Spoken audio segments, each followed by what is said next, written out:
Previously on Crime Adjacent. When I look back on Susan's murder, to the moment I found her body, bound in twisted and cruel angles, it still doesn't feel real. It's like I'm watching myself live it from outside of my body. The room spins. Time folds in on itself. It's like being trapped on a carnival ride that never ends. Everything blurs and nothing makes sense, like one of those dreams where you're running and not getting anywhere, where you're reaching out and not grabbing anything.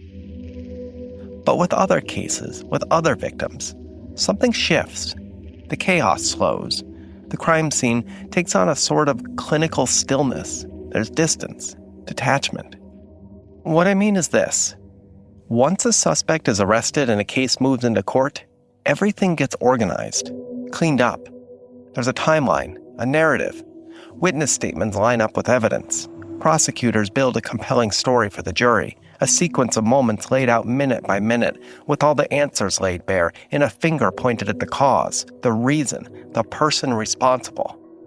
And painful as it all is, for the families and for me, I have to admit, I find some comfort in these clinical timelines. You've probably noticed I do it a lot. Maybe I'm still waiting for one of those timelines to explain what happened to Susan. I know who did it. I know how. But why? I still ask myself, if I'd come home 1 minute earlier, 30 seconds, would she still be alive? Is that really all it takes? Someone taking the long way home? A conversation that runs a little late to change the course of everything? Are we really all that achingly vulnerable? The zip tie killer slipped out of the back door just as I entered the front door. Bobby Briggs' killer bashed him on the head in the split-second window of free time between passing cars. Gary Pugh's murderer sabotaged his car within a 2-minute window. What if I was home sooner? What if a car had stopped? What if Gary returned to his car just a minute earlier? What if? What if? What if? Like Bob Coulee and Patrick Calvin told me, the only thing we're left with is all the what-ifs. Laying out a timeline strips the scene of emotion, yes, but sometimes it provides answers. Maybe that's what we're all looking for, survivors and true crime fans alike. Something that makes sense. They say magical thinking is believing you can shape events, but I think survivors live with something else. Magical guilt. The belief that if we'd done just one thing differently, we might have stopped the worst from happening. I told you police took photographs at the press conference that Friday in December 2023. One of those photos, time-stamped 12:31 p.m., captured two things: the crowd and the killer, standing off to the side, staring at the next victim.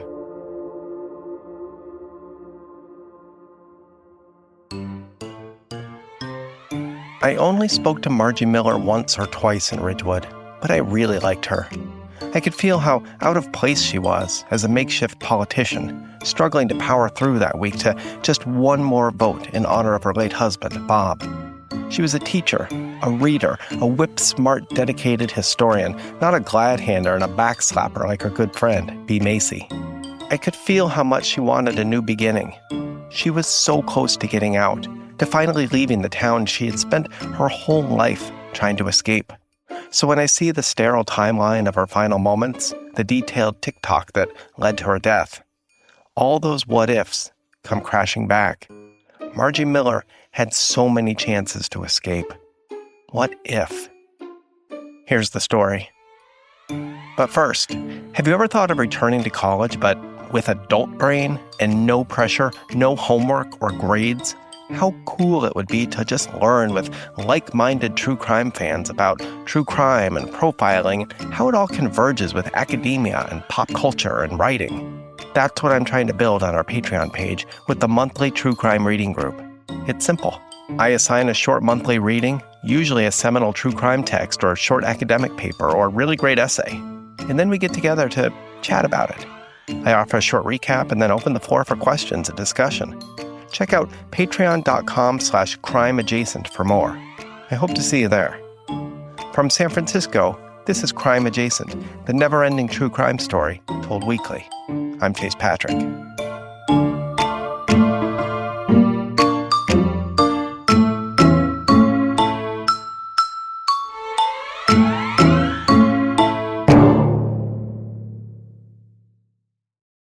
Margaret Margie Thompson was born in 1966 in Fairfield. The closest hospital was there. It immediately surprised everyone. Her parents, her doctors, anyone who saw her. She had striking red hair, but not like Irish red or flaming red, but Crayola red, like a fire truck, like a kindergartner's drawing. Margie was teased mercilessly growing up because, even as a child, the sides were full and bright red while the top of her head was thin, practically bald like, God, I hate to say it, like a circus clown. The teasing only worsened as she grew older and gained weight. No one asked her to dances or pass notes in class. She learned early on she would never be one of the cool girls that all the boys fought over. It was a small town. Kids can be cruel. Margie escaped into books and history and had big plans to attend a big college, earn a degree, and become a history professor. Although she was accepted into the University of Chicago, her parents just couldn't make it work financially. Instead, she attended UC Davis as a commuting student. It was only 15 miles away. She earned her degree in history and accepted a job in San Francisco in the history department at SF State. It was fast-tracked to a master's degree and then a doctorate. This was her chance, finally. She was practically packed and ready to go when her dad, Wilbur Thompson, died of a sudden heart attack. Margie stayed to be with her mother, an echo of the relationship she'd one day have with her own daughter, Molly. History haunts that way. After a few years, Margie and her mom, Barbara, felt it was time. They were both doing okay. Margie would try San Francisco again. The history department still wanted her, desperately. Margie was a burgeoning expert in post-19th Amendment feminist politics and had submitted research about it. Maybe she could start over. Maybe even find someone. There had to be people like her, smart, funny, bookish nerds not afraid to fly their own freak flags. Deep down, Margie was achingly lonely and loved books, yes, but also wanted just to hold someone. For someone to hold her. As if lightning struck, Margie met Bob Miller in 1991 at the Ridgewood Christmas tree lighting downtown. He was new to town, working for Coax Co., which was wiring cities at the time for the coming information superhighway, as the early internet was called. Margie noticed something right away, something she had picked up on immediately since childhood. Bob didn't stare at her the same way other men did, with pity or disguised revulsion. He didn't do a double take or have a bristle reaction. But he also didn't look at her the same way she had observed other men looking at other women with desire or interest. He was just indifferent. There was nothing. Not good, not bad. This doesn't seem like the most romantic thing in the world, but I guess when you're used to being looked at one way your whole life, this felt like a breath of fresh air. And Bob seemed to enjoy talking to her. They had a lot of shared interests. They discussed history, old battlefields, and antiques, one of his biggest passions. He had a quiet enthusiasm, a way of speaking that made Margie feel, for the first time, like she wasn't invisible. At first, she tried to push away the feeling that was growing inside her. She had a plan. She was going to San Francisco. She was going to get away. Everything was lined up. But as the weeks passed and she and Bob spent more time together, that old sadness, the one she'd carried her whole life, began to fade. Bob wanted a life with her. He didn't promise romance or sweeping gestures, but he got her immediately. He offered stability, companionship, and most of all, he never once made her feel anything but wanted. They married, had a daughter, Molly. Margie told herself she had made the right choice. She still taught history, just at the middle school instead of as a big college professor.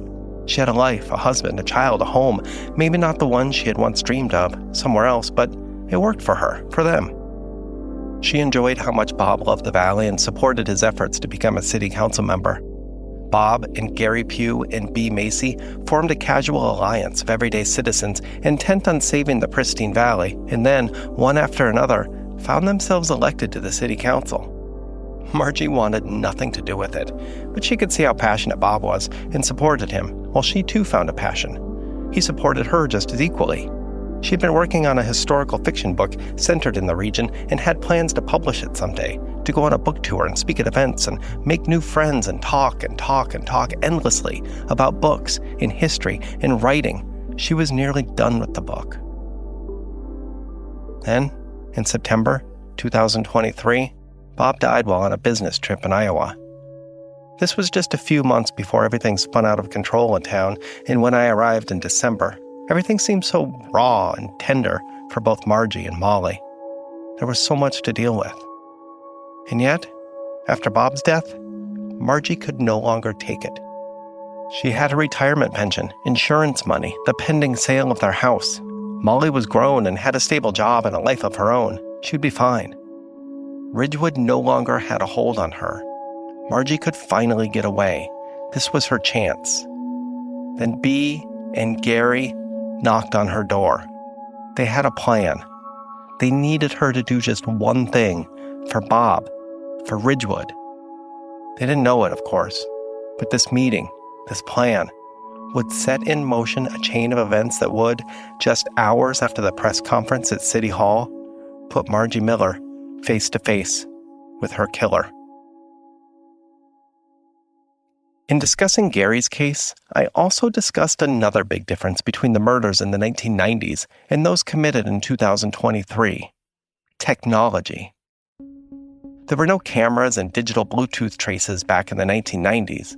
Few people had cell phones, fewer still internet. This was a small rural town on the edges of the Bay Area. However, by 2023, investigators were able to retrace Margie Miller's last moments practically to the minute using internet search data, cell phone tracking, Ring cameras, TV news footage, surveillance cameras, witness statements, and receipts. Margie's last moments were practically enmeshed in a net of all-consuming surveillance. But then, also like Gary, there was one short 2-minute black hole in the entire day. A perfect window of vulnerability where no witnesses, no cameras, no electronic surveillance of any kind saw exactly what happened. Like Gary and Bobby Briggs nearly 30 years ago, Margie Miller simply disappeared off a busy street in the middle of town. No one saw a thing. Here's what we've been able to piece together. At 7:45 a.m. that morning, Margie woke up as usual to alarm and padded downstairs to feed Grip and Grin, whose tails happily thudded against the walls. Grip and Grin, did I tell you that? The names of our Bernese mountain dogs? An inside politician's joke from Bob, who was used to shaking hands and taking photos. Molly explained that it was just a normal morning. She had been living at home since her father died in September, and she and her mother had gotten closer than ever. Molly said it was like they bonded in their grief over the last few months together. She said that morning they had coffee, chatted, planned for the day. Molly said she had to run a few errands and then clock in for work at the hospital. Margie said she planned to do some light packing for her impending move and then prepare for a meeting she had with other city officials about the Palmer development and the vote the following week. There was the press conference at noon. She had to be there to show a united front as people were beginning to panic about the killer. And then she had some constituent work, and that was it. At 8:30 a.m., the Ring camera on the front door caught Molly leaving for the day and driving away. An archive of Margie's phone and computer records said she tried to call her doctor for an appointment. Getting no answers, she opened an app on her phone, clicked around, and then finally gave up. Internet records show she researched knee replacement surgeries, watching 2 YouTube videos. Margie checked the Ridgewood Recorder online, clicked on a story about the murder of Gary, but then clicked away within 20 seconds. It must have been too much to bear. At 9:15 a.m., the Ring camera caught Margie opening the door and letting Grip and Grin out into the front yard. They never wandered far. Margie ambled down the driveway, stooped down to pick up a newspaper, and then returned to the house, ushering the dogs inside before closing the door. Margie must have been packing up the house after that because the internet and cell phone records recorded no activity until around 11 a.m. when she left the house for City Hall. The Ring camera caught Margie leaving the house, pulling out of the driveway in her Honda. She held a series of meetings at City Hall before the big press conference at noon. Like I said earlier, she can be seen on surveillance and news footage standing on the podium, looking uncomfortable, like she wanted to be anywhere else. When Adalberto Diaz confronted the police, you could see Margie fighting back tears and wanting to say something. Instead, she slowly ambled off the podium and back to City Hall with everybody else. In the footage, you can see Bea Macy, all 5 feet of her, wrap her arms around Margie. Bea grabbed both of Margie's shoulders and said something. They hugged again and then went their own way. It would be the last time these friends saw each other. Bea left at about 12:30. On surveillance footage, you can see a tow truck follow her out of the parking lot. Margie left at about the same time. The grainy surveillance footage is haunting, like a gray aura of impending doom. The same footage shows the killer was there the whole time, watching. It's horrible to see in retrospect, to see the face in the crowd and know what was in store for Margie. It's like you want to press pause on the tape and stop the events you know are coming. Margie returned home at 12:45 p.m. according to Ring camera footage. You can see a black Lincoln park at the edge of the court. Margie waved to a neighbor. You can hear Grip and Grin barking behind the door, bashing their tails into walls. The rest of the afternoon looked like the morning. Margie took some phone calls, 2 from Bea, 1 from a retirement home in Napa, but no internet searches, nothing. That afternoon, she practically slipped off the planet. Molly suspects she must have made herself busy packing up the house again. The press conference probably stirred her to action. One more vote and she was gone. No one saw her until she emerged from the house in the evening for one final trip. At 5:30 p.m., Margie entered the public record again when she left her house for the grocery store. While I had a busy day of meetings and intel gathering, it's called research now, Nikki frequently reminds me, Margie was seen on camera headed to her car. Her clean, well-maintained Honda Accord, it used to be Bob's, pulled out of the cul-de-sac and then headed out of sight. Phone records indicate she took a usual path to the grocery store. She drove down Edgewood Lane, turned on Main Street, kept going on Cherry, and then stopped in at a Safeway on Monroe Street. The trip only took 8 minutes.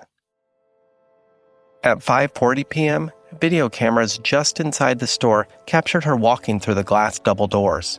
She had her own bags. She grabbed a cart and placed her cane inside of it, pausing a moment to catch her breath. She needed that knee surgery soon, she told friends. No one seemed to follow her. It looked like a typical shopping trip. Cameras caught her perusing the vegetable aisle. They saw her at the meat counter. They followed her to the checkout. Margie chatted almost endlessly with the clerk and fellow customers. A receipt showed she finished shopping at 6:10 p.m. and was then captured again on cameras at 6:12 p.m., heading out to the parking lot. Detective Ida Jones said the killer must have prepared while Margie was inside the store. Here's what she thinks. During this half-hour window, the killer must have approached Margie's car in the parking lot. The killer would have stooped down and used a lug wrench to loosen the nuts on the passenger side rear tire. It was the same trick employed by the Zodiac killer, and it was the same trick employed by the rest stop killer nearly 30 years ago to disable Bobby Briggs' car, and then again with Gary Pugh just a few days before, on Monday. It would later be revealed that the rest stop killer did indeed learn this trick from the Zodiac. Serial killers were known to keep up with each other. They monitored methods, body counts, and most importantly, the investigative techniques cops used to capture them. It was like a sewing circle of psychopaths and sadists.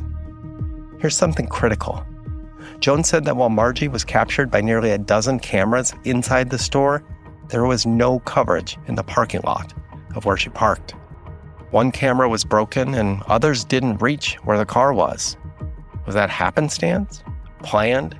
Did the killer know where Margie usually parked and decided to stake out her car there? Was Margie's usual space taken? In some freak random intervention like this, something as simple as a taken parking space, could that leave her vulnerable? Did life and death really hinge on where you parked during one random trip to the grocery store? Would Margie have been kidnapped if she parked somewhere else, where camera coverage was evident?